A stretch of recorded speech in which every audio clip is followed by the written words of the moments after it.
First time I made beef bourguignon was probably about 20 years ago, and since then I would have made it a dozen times. But each time apart from that first one, I've used venison instead of beef, and it works just as well. But today I'm going to stick to the classic French recipe. You don't need to use prime cuts of beef for this recipe. In this case I'm using some gravy steaks, cutting those into bite-sized pieces. I'm cutting the bacon up into small squares, and I'll put that aside with the beef at room temperature.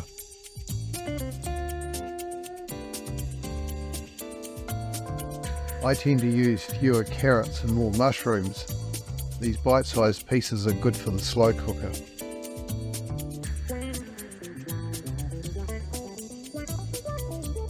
Slice the mushrooms again, not too thinly. Keep everything French farmhouse chunky style, if there's such a thing.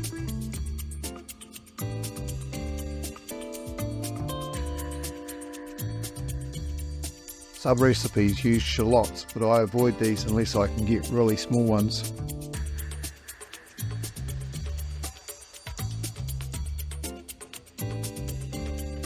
Here I'm using some washed cheesecloth to dry off the beef before I coat it with flour, and once that's done, it's over to the stovetop to start cooking.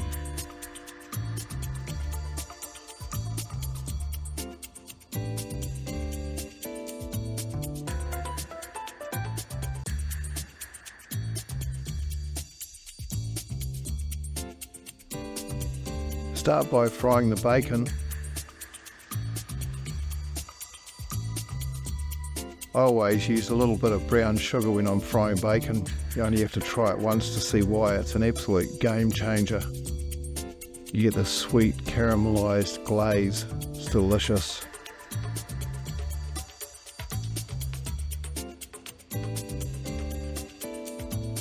Braise the onions as well.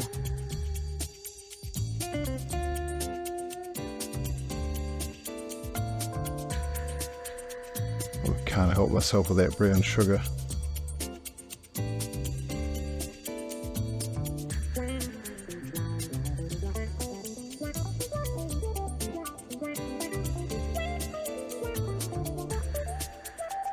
And saute off the mushrooms until they're this lovely golden colour.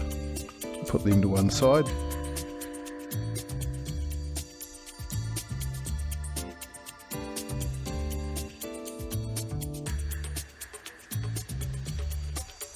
Finally, the beef needs to be braised. It doesn't need to be cooked right through, just got to be brown on the outside. Once this is done, I'm ready to season the beef and get everything into the slow cooker.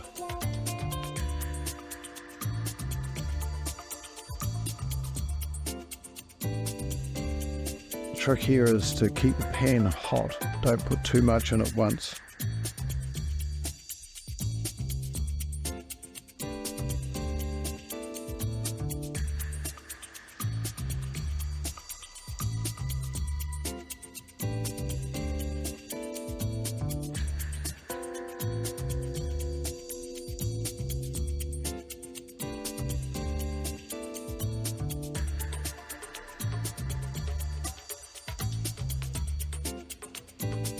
I'm seasoning using some rock salt and freshly ground black pepper.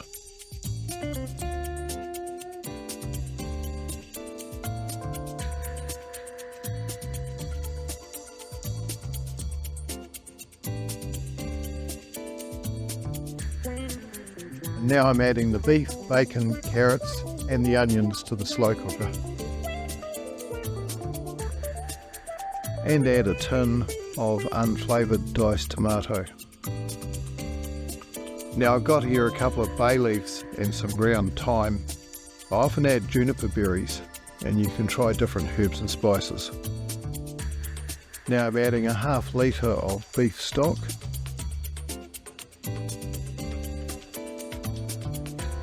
and about the same amount of red wine.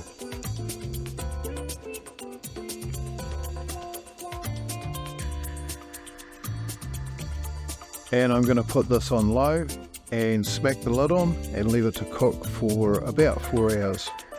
Okay, so it's been 4 hours and I'm coming back to add the mushrooms that you thought that I'd forgotten. and I'm putting in a couple of tablespoons of flour dissolved in a little milk.